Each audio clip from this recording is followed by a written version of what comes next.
Welcome to Cultural Connections Lab. I'm your host, Dr. Kelly Forbes. We are here to talk with educational professionals around the world to impact and influence the education system as we focus on cultural connections and the education of multilingual, diverse students. We're excited to have you join us today, and we sincerely hope that you enjoy the show.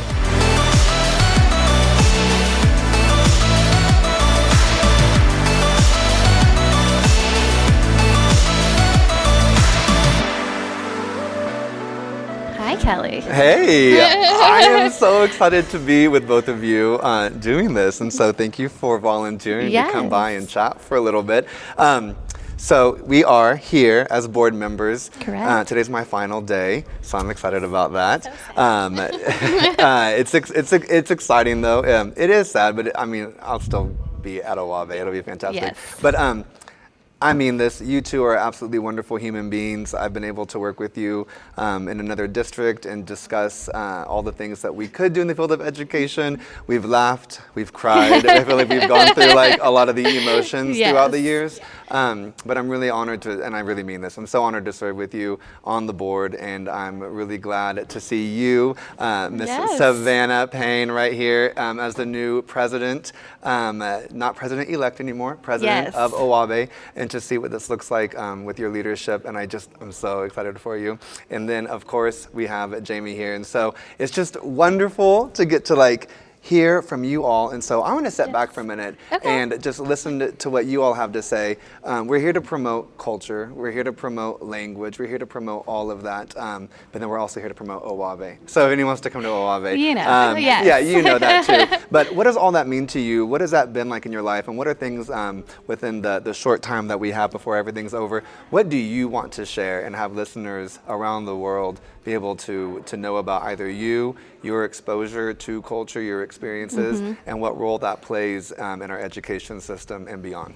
Well, I think Jamie and I have some serious life experiences that overlap a lot. So we're both military brats, so we grew up moving. We actually were stationed in the same town at one point in time. I did not know that. We did not know each other at all until and so we discovered it was just a coincidence. And so I think both of our passion from culture came from the experience of moving when we were younger. You know, I moved a lot on the East Coast, and then I ended up in Oklahoma. And got Oklahoma Promise. So I went to university in Edmond and stayed here and kind of learned a little bit. But that really taught me, there's so much out there to experience and meet, and learning about other people's culture, even within the United States, that could be eye-opening. We both had the same kind of shock moving to more of a rural area. It's a little different. Well, we both lived in Pensacola, Florida, so talk about a melting pot, where everyone kind of felt a sense of belonging in some place there. Then the rural areas has just, for me personally, growing up Filipino or half Filipino, I can blend in many different cultures, but moving from Florida to a small town in Arkansas to a small town in Oklahoma, everywhere I lived, people kind of categorized me as something else. So really having to find that identity as I went and being comfortable in who I was now in my adult life, I think has really put me in the position I am now. Wow, I can imagine. So whenever you were in Pensacola, it wasn't necessarily that same vibe and feel, but then whenever you were here, what I'm hearing is you felt distinguished, apart from, or othered, perhaps. Yeah. Yes, I think I had the same experience because I'm half Mexican, and so I'm half white, half Mexican, and moving to Oklahoma, it was a lot of questions of, what are you? And that was the first time I felt like I had a cultural identity crisis. Yeah. Because I didn't grow up learning the language. So I did not learn Spanish, and you didn't learn. Same. Yeah, she didn't learn Tagalog. So, we didn't have that shared experience of learning another language, but we came from different cultures. So I think that gave a huge impact for me, especially working with long-term English language learners who are struggling with that cultural identity, because they might have receptive bilingualism, right? They can understand, they can get the chisme, they kind of know what's going on, but they don't have the academic language to participate even in Spanish, right? And so I really connected with students like that, and how they really needed to value their cultural importance, and their cultural identity did matter even if they weren't fluent speakers of another 100%. language. Yeah, and for me, in the role I play now, I see my mom a lot in the students. My mom came straight from the Philippines in her 30s, where, you know, she knew English, but Tagalog is her first language. And so kind of what Savanna's saying, we didn't grow up learning the language. When I was little, she started and then stopped because she kind of went and thinking English is what my kids need to know. I wondered, yeah. So I lost that, but I see so many of our kids now in her and in myself because of that experience. That, I mean, I always talk to my mom about how I wish, you know, we would have done that. And when I have kids, I hope that you can help them really learn that language. 100%. And I see that same thing too, because my mom was like really assimilated. So she lost all of her language, but kept so many of the cultural aspects of the community, but then doesn't speak Spanish. And so it just really, I could see how hard that was on her family later in life when they were trying to reconnect back to their roots, realizing like how much did we miss. And so for us, like that's what made us really passionate about showing students like your culture is important, your identity matters, and you need to be valued. Denise Soler Cox had an episode on here, and you might remember her from La Inye, or from Inye, yes, Project yes, Inye. I yes. said La Inye, Yeah, Project Inye. yes. Anyhow, and she, you know, had a similar experience as she was saying, like, ni de aquí, ni de allá. Like, I'm not from here or from there, right? But it was really interesting, like, you know, I've known both of you, and I feel like we've had these conversations, but like really never like this necessarily. So this was fun for me also. But so maybe you two didn't go through an experience of learning or being bilingual, right? But you went through an experience that was similar in the aspect that something was taken away. And so I want to hear from you. My grandmother, Kiki, I love her. Shout out to my Kiki, Kiki and Papa. But Kiki grew up, you know, praying in German and reading the German Bible with her grandmother. And then as she continued forward, you know, the education system didn't support that. So then she ended up therefore losing it, which means then I did too. Now I don't have that first degree connection to losing it, but I wish I had that, right? But that seems like a much more personal experience and a 1 degree off situation with you all, with your parents. Do you want to, anything you feel comfortable sharing about that our listeners might be able to, like, you know, take away from these experiences?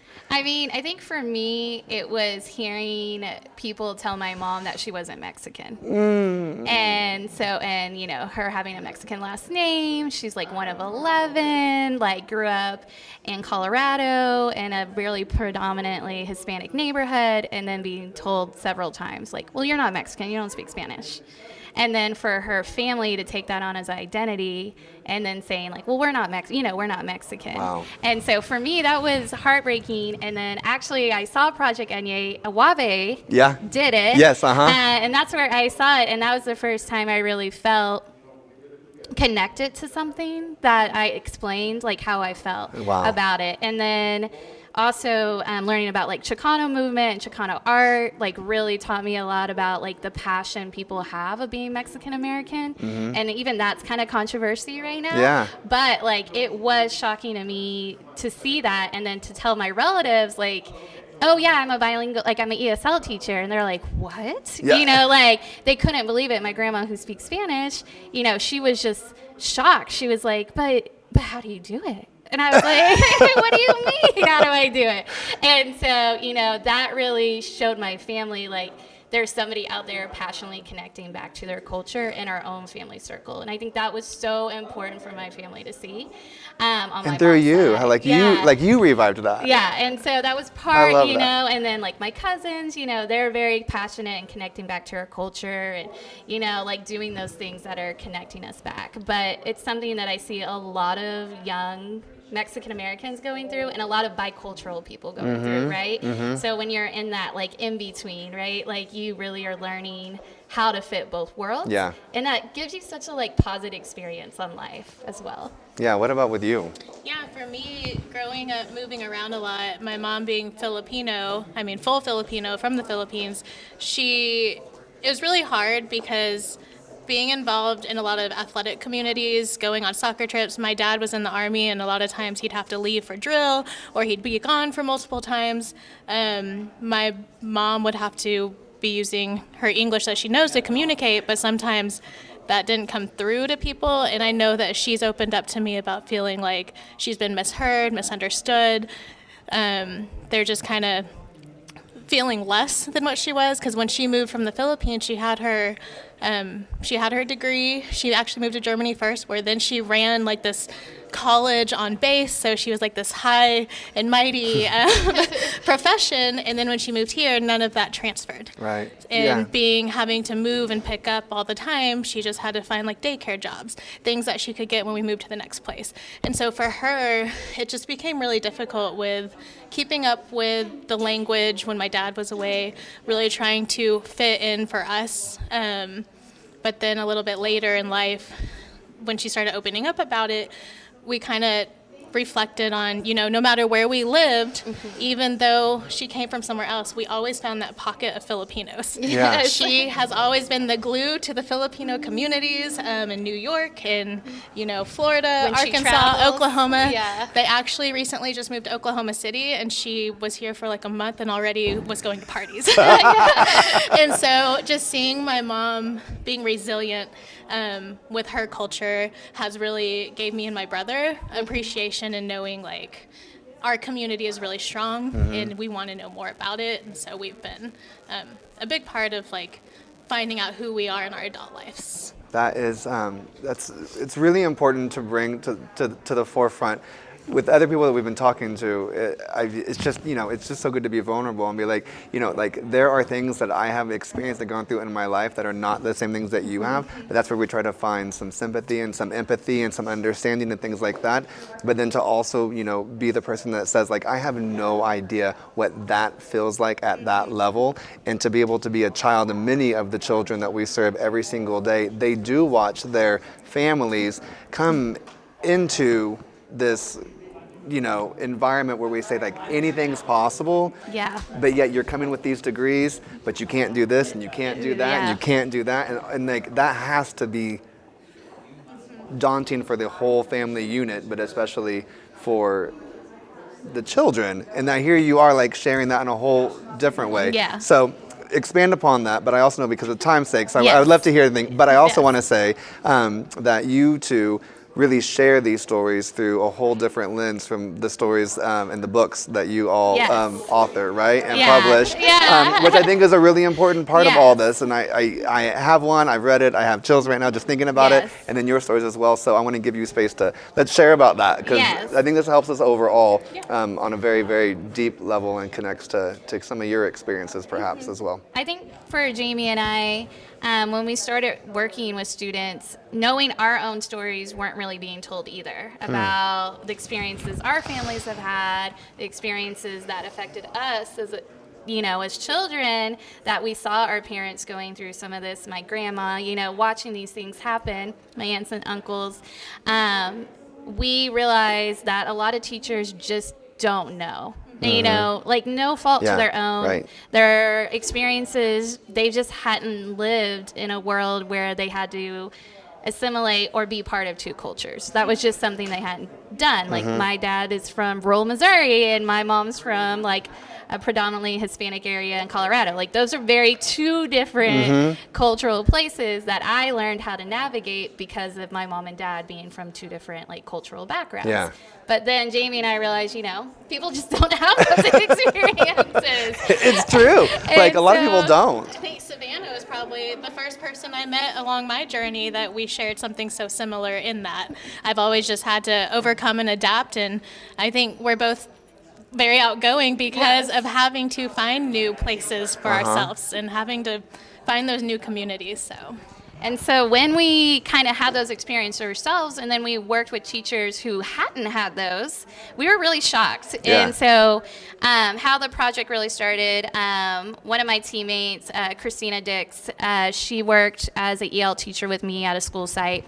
And she was like, hey, a lot of these teachers just don't understand like what our kids have been through. Like she went to a conference, picked up the idea from somebody else, and then we brought it back to our school, and we had them write stories about their life. And we told them, They're so good. We didn't tell them, I think back when we started it, this was like 2015-ish, we said, just write about a moment in your life. We didn't even have a lot of parameters, like just write about it. And we were blown away with the type of stories we started receiving. Students were readily sharing things about their journeys to the United States, family things that had happened, exciting transitions in their lives. And so then Jamie joined the team after I had left, and then her experience was really building up the curriculum. Jamie's like a star at curriculum building. Former ELA. Yeah, she's a former ELA teacher, but I'll let you talk a little bit after I left what that looked like. Yeah, so then we took it up a notch and did give parameters. And so now we're looking more at like, well, okay, let's talk more about theme. Let's talk about a moment that impacted your life and kind of take it from there. And that just, I mean, it expanded every year. And when I entered the role that I'm in now, well, Savanna happened to come back and work with me. And so we're on the same team where we were able to develop an actual curriculum that is tied to ELA standards to try to build that bridge. And now we went from our one little middle school to 12 schools in our district doing this writing project called Project Voice. And I love that. we have, we talked about our personal stories and how we've come together because we shared something similar. Well, now we're seeing our kids across the district come together, where our students who are classified more as long terms are reading stories and saying, from other students saying, wow, that's what my mom went through. And they're building these cultural connections through the stories from one middle school to another middle school to a high school. We had one high school even partner with a middle school where they were kind of pen pals through this writing process. And so it's just been really cool to see how this writing project has just started evolving and more people are connecting through it. I really love it. Whenever I was over at Taft Middle School as a newcomer teacher, we had, and I think it's like treasurebooks.something.com.org. I don't know, you can look it up and see. But they would be able to like write their own book and publish it. And anyhow, but that was my first exposure to that. And I said, you can write about anything, because I knew some people had certain stories that I don't want you to have to share, right? Yeah. But for the ones that were willing to share, and first of all, you want to be more culturally relevant in what you're doing, not responsive or anything. I'm saying like relevant. Right. That's an awesome way to be very relevant, because you really get to know. But then the next step that you all took, so people want to take this and make something more out of it than just having that cultural connection. But you can tie it to language arts. You can tie it to everything else. You can. But I think the best part about all of it, though, is that it really helps us stop and reflect upon our own cultural journeys, where we have been. And I think you two have learned so much more about yourselves through your shared experiences, maybe, together, but also sharing about your experiences before you had met. And I think if we could do that overall and more often, it would really create a different sense of compassion, understanding, grace, sympathy, and empathy for people. I think for us, empathy was the biggest thing we were looking for. It's just, you can't explicitly teach empathy, right? You can't teach a teacher, here are the 3 things you need to do to be empathetic. But what we did find is that using the stories to show teachers, like, read the story, like, this is a kid that may be sitting in your classroom. Right. That showed them the avenues to become empathetic is what we started to see. Or it might even be a teacher that you're working with that had that experience that you don't know yet. Exactly. Even had that. Yeah, we actually have had a lot of teachers start opening up about their stories. And I think we would like to, maybe in the next volume, have teachers an option for them to share their stories in the book as well, so the students can kind of see a little bit, both of them. And we do encourage the teachers doing the project to share their story, or a story of vulnerability, because that helps build that relationship and opens vulnerability in their students. Especially whenever you get to learn from each other. Now, where do we find these books? If someone wants to, like, how do I get a copy? I was like, I think there's a couple of ways. The easiest way would just be to email me. Okay.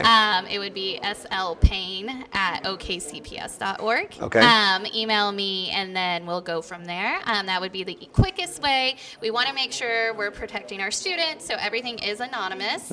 And we make sure, like, we keep a record of everything, and then the profits from the book go to just print the book for the next year. Excellent. And then we give every student a copy for All free. Right. And that's slpayne@okcps.org. Correct. And we will have that in the link below in the description, so you'll have that. And then if for any reason that email bounces back or whatever, just continue emailing Cultural Connections Lab. We'll make sure to get you the email. They can also just reach out to Awabe's Facebook page we're both on the board. Because, so in closing, because we have president right now starting, and then we also have no longer newsletter editor as we used to call it, but you're going to be everything with, PR. Basically, media, so I was going to ask you. So, can they also which you just said? Can they also contact Awabe? So yes, you can. Yes. But then 2, how do you contact Awabe? You can follow the Facebook page. Would probably be the easiest. Message us through. Is it just Awabe? It's the Oklahoma Association for Bilingual Education, OABE. Right here, if you're seeing it, on the video. But and then I would just encourage everyone to reach out, get the book, read it, do it, because it does change. It changes lives in the classroom, but I think it changes your life as an educator also. It does. Well, thank you, Kelly, for having us. Hey, thank you so much. Thanks for being my friends, of course. First and foremost, and thank you for just all of your service that you really give, not just in education, but I think specifically in a field that we're very passionate about, multicultural, multilingual education. And I'm excited for Awabe in the future, especially with you guys on the board. So it's going to be fantastic. Thank you so much. All right, hasta el próximo que entra. See you guys in 2024 for a little bit more. All right, bye. Thank you so much.